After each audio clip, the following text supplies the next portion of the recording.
ചേട്ടാ നമസ്കാരം. നമസ്കാരം. ചേട്ടാ, കഴിഞ്ഞ ദിവസം TG മോഹൻദാസിനെ കേരള പോലീസ് അറസ്റ്റ് ചെയ്തു.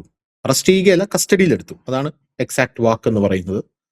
ഈ കേരള പോലീസ് TG മോഹൻദാസിനെ കസ്റ്റഡിയിലെടുക്കുന്നത് ഓഗസ്റ്റ് 9-നാണ്. TG മോഹൻദാസിനെതിരെ ഒരു പരാതി ലഭിക്കുന്നു.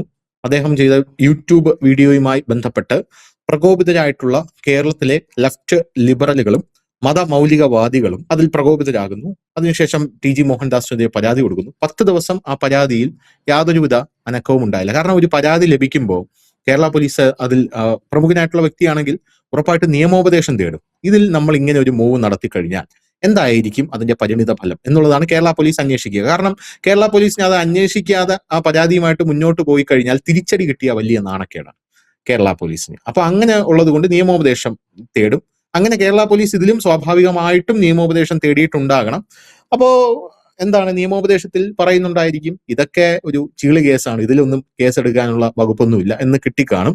അപ്പോഴും മാധ്യമങ്ങൾ പറയുന്നതിനോടാണ് കേട്ടോ എനിക്ക് വലിയ രീതിയിലുള്ള ഒരു ആശ്ചര്യം തോന്നുന്നത്. മാധ്യമങ്ങൾ പറയുന്നത് ദുർബലമായിട്ടുള്ള വകുപ്പാണ് TG മോഹൻദാസിനെതിരെ ചുമത്തിയിരിക്കുന്നത്, അതുകൊണ്ടാണ് TG മോഹൻദാസ് പുറത്തേക്ക് ഇറങ്ങി വന്നത് എന്നുള്ളത്. അല്ല, ഇപ്പോ ഞാൻ പറയട്ടെ, ഒരാൾ മറ്റൊരാളുടെ അമ്മയ്ക്കോ അച്ഛനോ പറയുന്നു, ആ പറയുന്ന ആൾക്കെതിരെ ആ വകുപ്പല്ലേ ചുമത്താൻ പറ്റൂ. അതിപ്പോ ബെയിലബിൾ ഒഫൻസ് ആണെങ്കിൽ അതേ ചുമത്താൻ പറ്റൂ. അല്ലാതെ അങ്ങനെ പറഞ്ഞു എന്നുള്ളത് കൊണ്ട് കൊലക്കുറ്റം ചുമത്താനൊന്നും പറ്റത്തില്ലല്ലോ. അങ്ങനെ TG മോഹൻദാസ് കഴിഞ്ഞ ദിവസം ജാമ്യം എടുത്ത് പുറത്തിറങ്ങുന്നു. കേരള പോലീസ് അക്ഷരാർത്ഥത്തിൽ ഇളിഭ്യരായി. ആദ്യം BJP നേതൃത്വം TG മോഹൻദാസിനെ തള്ളി പറയുന്നു. TG മോഹൻദാസ് പുറത്തിറങ്ങി കഴിഞ്ഞപ്പോൾ BJP നേതൃത്വം ഫയൽമാൻ ജയിച്ചേ എന്ന് പറഞ്ഞുകൊണ്ട് വലിയ രീതിയിൽ ആഘോഷിക്കുന്നു. അതിനുശേഷം BJP നേതൃത്വം പല കാര്യങ്ങളും പറയുന്നുണ്ട്. TG മോഹൻദാസിനെ അറസ്റ്റ് ചെയ്തത് ഇതുകൊണ്ടാണ്, അതുകൊണ്ടാണ്, മറ്റതുകൊണ്ടാണ്, മറിച്ചത് കൊണ്ടാണ്. പക്ഷെ അവര് പോലും ചിന്തിക്കാത്തൊരു വാർത്തയാണ് യഥാർത്ഥത്തിൽ ഈ വാർത്ത എന്ന് പറയുന്നത്. TG മോഹൻദാസിനെ അറസ്റ്റ് ചെയ്യുന്ന ആ ദിവസം കേരളത്തിൽ മറ്റൊരു സുപ്രധാനമായിട്ടുള്ള ഒരു സംഭവം നടന്നു. അത് എത്ര പേര് ശ്രദ്ധിച്ചു? അത് എത്ര മാധ്യമ പ്രവർത്തകർ കൊടുത്തു? മലപ്പുറത്ത് നിന്ന് ഞെട്ടിക്കുന്ന വാർത്തയാണ്. നിങ്ങൾ ഒരു കാര്യം ആലോചിച്ച് നോക്കൂ. 2026 ഫെബ്രുവരി 7-ന് മലപ്പുറത്ത് ചെമ്മാട് തലപ്പാറ റോഡിലെ ഫർഹ ഹോളോബ്രിക്സ് കമ്പനിയുടെ കോമ്പൗണ്ടിൽ ഒരു ട്രക്ക് പാർക്ക് ചെയ്തിരിക്കുകയാണ്.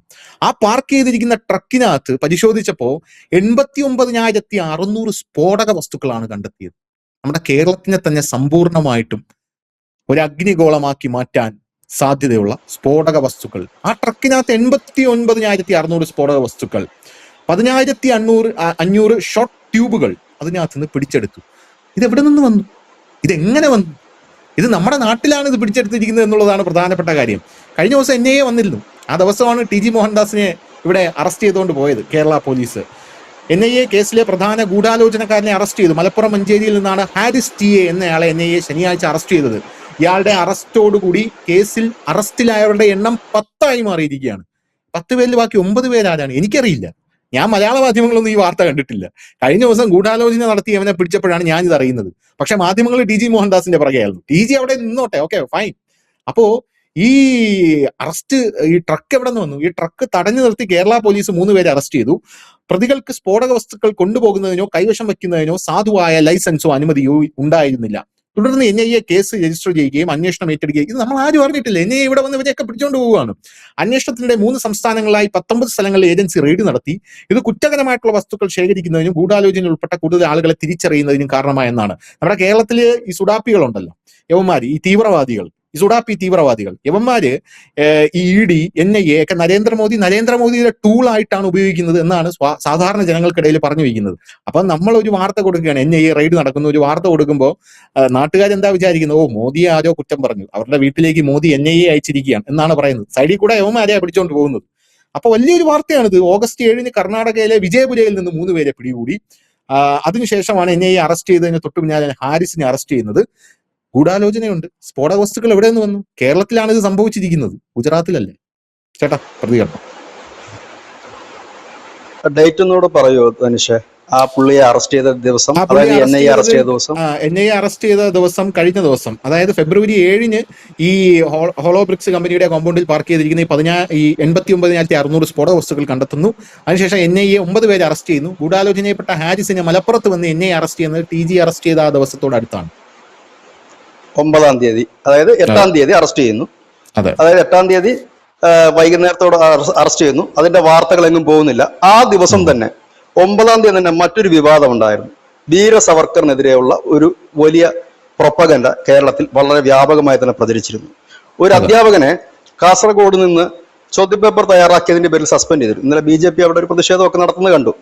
അപ്പോ വീര സവർക്കറായിരുന്നു ഇത്. അതിനിടയിൽ തന്നെ നമ്മുടെ മാധ്യമങ്ങൾ കുത്തിത്തിരികെ കയറ്റിയ മറ്റൊരു വാർത്തയായിരുന്നു വന്ദേ മാതരം. ശ്രദ്ധിച്ചിട്ടുണ്ടാവും.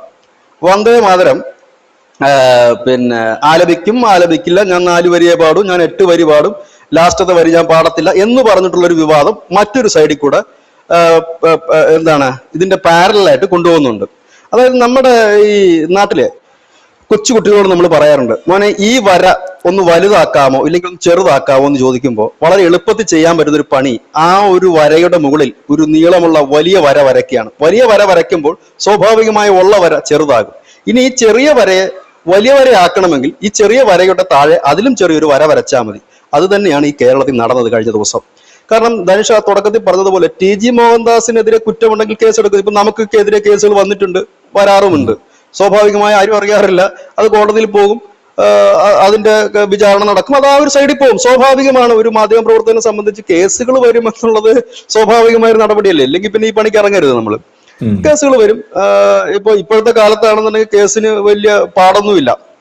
അത് പറഞ്ഞു ഇത് പറഞ്ഞു നോക്കി തുപ്പി എന്നൊക്കെ പറഞ്ഞൊക്കെ കേസ് കൊടുക്കാൻ പറ്റും. ഇപ്പൊ വകുപ്പുകളൊക്കെ ഒരുപാടുണ്ട്. അപ്പൊ കേസിന് പോകുന്നു, കേസ് എടുക്കുന്നു. അതായത് ഇതിനകത്ത് രസകരമായ ഒരു കാര്യം ഇവിടെ സംഭവിച്ചത്, TG മോഹൻദാസ് എന്ന് പറഞ്ഞാല് ഈ പൊതുമണ്ഡലത്തിൽ എല്ലാവർക്കും സുപരിചിതനായി എപ്പോഴും അവൈലബിൾ ആയിട്ടൊരു മനുഷ്യനാണ്. എപ്പോഴും അവൈലബിൾ ആണ്, എപ്പോൾ നോക്കിയാലും അവൈലബിൾ ആണ്. അദ്ദേഹത്തിന് യൂട്യൂബ് ചാനലിലുണ്ടാകും. അതല്ലെങ്കിൽ ഈ മട്ടാഞ്ചേരി ഭാഗത്ത് ചെന്ന് കഴിഞ്ഞാൽ അദ്ദേഹത്തിന് വീട്ടിൽ പോയി നമുക്ക് കാണാം. ഇനി ഫോണിൽ വിളിച്ചാലും അദ്ദേഹത്തിന് സൗകര്യം ഉണ്ടെങ്കിൽ അദ്ദേഹം എടുക്കുകയും ഒരുപാട് നേരം സംസാരിക്കുകയും ചെയ്തൊരു വ്യക്തിയാണ്. അങ്ങനെ നിൽക്കുന്ന ഒരാളെ വൈകുന്നേരത്തോടു കൂടി, അതായത് പ്രൈം ടൈം, കേരളത്തിലെ ചാനലുകളുടെ പ്രൈം ടൈം എന്ന് പറയുന്ന ഈവനിങ് ടൈമാണ്. വൈകുന്നേരം 6 മണി മുതലാണ് ഈ ന്യൂസ് ചാനലുകളുടെ പ്രൈം ടൈം. ന്യൂസ് ചാനൽ മാത്രമല്ല, പ്രോഗ്രാം ചാനലുകളുടെയും പ്രൈം ടൈമാണ്. ആ പ്രൈം ടൈം നോക്കിക്കൊണ്ട് അതിന്റെ ടൈം ഒപ്പിച്ചുകൊണ്ട് കേരള പോലീസ് TG മോഹൻദാസിന്റെ വീട്ടിലേക്ക് ചെല്ലുന്നു. അവിടെ നിന്ന് ഒരു ചോദ്യം ചെയ്യൽ നടക്കുകയാണ്. അദ്ദേഹവുമായി സംസാരിക്കുന്നു. ഡിജിറ്റൽ തെളിവുകൾ എന്ന് പറയുന്നു. ഡിജിറ്റൽ തെളിവുകൾ എന്ന് പറഞ്ഞാൽ മൊബൈൽ അടക്കമുള്ളവയാണ് ഡിജിറ്റൽ തെളിവുകൾ എന്ന് പറയുന്നത്. അത് പിടിച്ചെടുക്കുന്നു പോലീസ്. അതിനുശേഷം രാത്രിയോടുകൂടി, അതായത് പ്രൈം ടൈം ചർച്ചകൾ നടക്കുന്ന, ന്യൂസ് അവർ നടക്കുന്ന, ഇല്ലെങ്കിൽ പ്രൈം ഡിബേറ്റ് നടക്കുന്ന സമയത്ത് ഇദ്ദേഹത്തെ കസ്റ്റഡിയിലെടുക്കുന്നു. അദ്ദേഹത്തെ കസ്റ്റഡിയിൽ എടുത്തിട്ട് നേരെ കൊണ്ടുപോകുന്നു ട്രിവാൻഡ്രത്തേക്കാണ്. ഈ ട്രിവാൻഡ്രത്തേക്ക് കൊണ്ടുപോകുമ്പോഴും മാധ്യമങ്ങൾ, ചാനലുകൾ, ഓൺലൈൻ മീഡിയാസ് ലൈവായി കൊടുക്കുകയാണ്. ഇദ്ദേഹത്തെ ഏതാണ്ട് ഭിന്ദ്രംബാലയോ ഇല്ലെങ്കിൽ അതിനൊക്കെ ഒസാമ ബിൻ ലാദനെയൊക്കെ കൊണ്ടുപോകുന്ന വാർത്ത കൊടുത്തുകൊണ്ടേ ഇരിക്കുകയാണ്. ഇതാ മോഹൻദാസ് അവിടെ എത്തി, ഇവിടെ എത്തി, മറ്റിടത്തെത്തി, മറിച്ചിടത്തെത്തി എന്നൊക്കെ പറയുന്നുണ്ട്.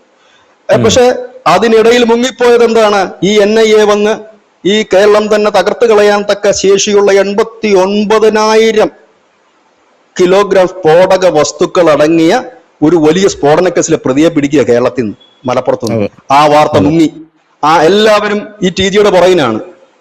അതാണ് എനിക്ക് മനസ്സിലാകാത്തത്. TG എന്താണ് കുറ്റം ചെയ്തത്? അദ്ദേഹം ആ പറഞ്ഞതാണെങ്കിൽ തൂക്കിക്കൊല്ലാവുന്ന ശിക്ഷയൊന്നുമല്ല. ആജീവനം എന്തായാലും ജയിലിൽ ഇടാനും വകുപ്പുണ്ടെന്ന് എനിക്ക് തോന്നുന്നില്ല. TGയെ സംബന്ധിച്ച് ജയിലിൽ കിടന്ന് എക്സ്പീരിയൻസ് ഉള്ളൊരു മനുഷ്യനും കൂടിയാണ്. അടിയന്തരാവസ്ഥ കാലത്തൊക്കെ ജയിലിൽ കിടന്നിട്ട് അവസാനം സഹികെട്ട് ഈ ജയിലധികൃതർ പൊക്കോളാൻ പറഞ്ഞു, മാപ്പ് കൊടുത്തു. പോകുന്നില്ല എന്ന് പറഞ്ഞ വിദ്വാനായത് പണ്ട് അടിയന്തരാവസ്ഥ കാലത്ത്. ആ മനുഷ്യനാണ് ഈ കിടക്കുന്നത്. ഈ മനുഷ്യൻ ഇപ്പം അതിനകത്ത് എന്തെങ്കിലും കൂസലുണ്ടാവോ? ഇല്ല. അപ്പം ഈ എന്തിനായിരുന്നു ആ സമയത്ത് ഇത് ചെയ്ത്? കാരണം 11 ദിവസമായിട്ട് പോലീസിന്റെ കിട്ടിയ ഒരു പരാതി, നോട്ടീസ് പോലും നൽകിയില്ല. അതല്ലേ ജാമ്യം തള്ളാനുള്ള പ്രധാന കാരണം തന്നെ അതാണ്. സുപ്രീം കോടതിയുടെ ഗൈഡ് ലൈൻ പോലീസ് പാലിച്ചില്ല. അതായത് നോട്ടീസ് നൽകാതെ പൊടുന്നനെ അവിടെ ചെല്ലുന്നു. ഇതൊരു ഡ്രാമയായിരുന്നു. ചെല്ലുന്നു, അറസ്റ്റ് ചെയ്യുന്നു, എല്ലാവരും TGയുടെ പുറകിനായി. ചാനലുകൾക്ക് പൊതുവെ TGയോട് ഭയങ്കര വൈരാഗ്യമുണ്ട്. ഏഷ്യാനെറ്റ് അടക്കമുള്ളവർ TGയെ വിളിക്കാതായിട്ട് എത്രയോ നാളുകളായി. മാതൃഭൂമി വിളിക്കാറില്ല, ഒരു ചാനലും വിളിക്കാറില്ല. അവർക്കെല്ലാം TGയോട് വൈരാഗ്യമുണ്ട്. അവരെല്ലാം കൂടെ നിറഞ്ഞാടി TG എന്തോ ഭീകരനാണെന്ന് വരുത്തി തീർത്തു. അതിനിടയിൽ മുങ്ങിപ്പോയത് കേരളം കേൾക്കേണ്ട ഒരു വലിയ വാർത്തയായിരുന്നു. കേരളം തന്നെ തകർക്കാൻ ശേഷിയുള്ള ഒരു സ്ഫോടക ശേഖരം കേരളത്തിൽ നിന്ന് പിടികൂടി ഫെബ്രുവരിയിൽ. അത് വാർത്തയായില്ല. കഴിഞ്ഞ ദിവസം അവനെ NIA വന്ന് അറസ്റ്റ് ചെയ്ത് ആ ദിവസവും അതിനടുത്ത ദിവസവും കേരളത്തിൽ സംഭവിച്ചത് 2 പ്രധാന സംഭവങ്ങളാണ്. ഒരു അധ്യാപകനെ സസ്പെൻഡ് ചെയ്യുന്നു, മറ്റൊന്ന് TG മോഹൻദാസിനെ പിടികൂടുന്നു. ഇവിടെ പ്രധാനമന്ത്രി ശ്രീ നരേന്ദ്രമോദിയുടെ അമ്മയെ മോശമായി ചിത്രീകരിച്ചിട്ടുള്ള ഒരാളുണ്ടല്ലോ, കേസെടുത്തിട്ടുണ്ടോ? പ്രധാനമന്ത്രി തെറി വിളിച്ചവർക്കെതിരെ കേസെടുത്തിട്ടുണ്ടോ? ഇല്ല. ഇതൊന്നും ചെയ്തിട്ടില്ല ഇവിടെ. പകരം ഹിന്ദുക്കളെ വളരെ മോശമായ രീതിയിൽ അവഹേളിച്ചിട്ടുള്ള 2 മത പാസ്റ്റർമാരുണ്ടല്ലോ കേരളത്തില്. ഈ പാസ്റ്റർമാരെ ചോദ്യം ചെയ്യാൻ വിളിച്ചിരുന്നു? ഈ പാസ്റ്റർമാർക്കെതിരെ ചെറുവിരൽ അനക്കിയിരുന്നു? ഇതൊന്നും ചെയ്തിട്ടില്ല. ഇവിടെ ചാഞ്ഞു കിടക്കുന്ന മരത്തിൽ ഓടിക്കയറാൻ എളുപ്പമാണ്. BJP കേരളത്തിൽ ഒരു ചാഞ്ഞു കിടക്കുന്ന മരമാണ്, ആർക്കും ഓടിക്കയറാൻ പറ്റും. കാരണം അവരെ സംബന്ധിച്ച് അങ്ങനെ ഒരു ശക്തമായ നിലപാടൊന്നും ഒരു കാര്യത്തിലും അവരെടുത്ത് കണ്ടിട്ടില്ല. ആകെ എന്തെങ്കിലും ഒരു നിലപാട് എടുത്തിട്ടുണ്ടെങ്കിൽ ഇലക്ഷൻ കാലത്ത് ഫണ്ടിനെ ചൊല്ലിയുള്ളൊരു നിലപാട് മാത്രമായിട്ടാണ് നമുക്ക് തോന്നിയിരിക്കുന്നത്. ഏതായാലും അത് അവരുടെ കാര്യം. ഏതായാലും ഇത്തരത്തിലുള്ള ഒരു കാര്യവുമായിട്ടാണ് ഇവര് മുമ്പോട്ട് പോകുന്നത്. ഏതായാലും ഈ ഒരു വലിയ വാർത്ത പ്രിയപ്പെട്ട പ്രേക്ഷകർ അറിയണം. ഇത് ടൈംസ് ഓഫ് ഇന്ത്യയിലുണ്ട്, ടൈംസ് നൗവിലുണ്ട്, റിപ്പബ്ലിക് TV-യിലുണ്ട്, എല്ലാത്തിലും നാഷണൽ ന്യൂസ് ചാനലുകളെല്ലാം തന്നെ ഈ വാർത്ത ഗംഭീരമായിട്ട് നൽകിയിട്ടുണ്ട്. പക്ഷെ നമ്മുടെ മലയാള മാധ്യമങ്ങൾ എത്ര പേര് ഇത് നൽകിയിട്ടുണ്ടെന്നുള്ള കാര്യം വ്യക്തതയില്ല. നമ്മളാരും വലിയതായിട്ട് കണ്ടിട്ടുമില്ല. പ്രേക്ഷകർ ആരെങ്കിലും കണ്ടിട്ടുണ്ടോ എന്നും അറിയില്ല. പക്ഷെ ഏതായാലും ഇതിന്റെ ഒരു കള്ളി ഇപ്പൊ വെളിച്ചതായിരിക്കുന്നു. 11 ദിവസം കഴിഞ്ഞ് TGയെ പിടിച്ചതിന്റെ അതിന്റെ പിന്നിലുള്ള ഡ്രാമ ഇപ്പൊ പതുക്കെ വെളിപ്പെടുന്നു. കാരണം സ്വാഭാവികമായി ഇത് നമ്മുടെ സംശയമാണ്. അത് തന്നെ ആണെന്ന് നമുക്ക് ഉറപ്പിച്ച് പറയാൻ കഴിയില്ലല്ലോ. കാരണം ഇതിന് സമാനമായി നടക്കുമ്പോൾ അത് സംശയം ആകാനല്ലേ തരമുള്ളൂ. കാരണം ഇവിടെ മുക്കിനും മൂലയിലും ഒക്കെ ഒരു ചെറിയ വാർത്ത പോലും വലിയ രീതിയിൽ തന്നെ വാർത്തയാക്കുന്ന മാധ്യമങ്ങൾ, യൂട്യൂബേഴ്സ്, ഒരുപാട് യൂട്യൂബ് ചാനൽസ് ഉണ്ട്. അവരോ മാധ്യമങ്ങളോ ആരെങ്കിലും ഈ വാർത്ത നൽകിയിരുന്നു? ആരും നൽകിയിട്ടില്ല. പകരം എല്ലാവർക്കും TG ആയിരുന്നു. ആ 71 വയസ്സുള്ള ഒരു വയോധികനെ കൊണ്ടുപോകുന്നതും വരുന്നതും ഒക്കെ ആയിട്ടുള്ള ഒരു കേസാണ്. ഓക്കെ, കേസ് എടുത്തോളൂ, സ്വാഭാവികമാണ്. ഇപ്പൊ നമ്മളൊക്കെതിരെ കേസ് വന്നിട്ടില്ലേ? ഇപ്പോഴും കേസ് നടക്കുന്നുണ്ട്, സ്വാഭാവികമാണ്. അതിപ്പം രാഷ്ട്രീയപരമായ കേസ് കൊടുക്കാം, ഇല്ലെങ്കിൽ പല കേസുകളും കൊടുക്കാം. അതിപ്പോ നേരിടാൻ കപ്പാസിറ്റി ഉണ്ടായിട്ടായിരിക്കുമല്ലോ നമ്മൾ ഈ പണിക്ക് ഇറങ്ങുന്നത്.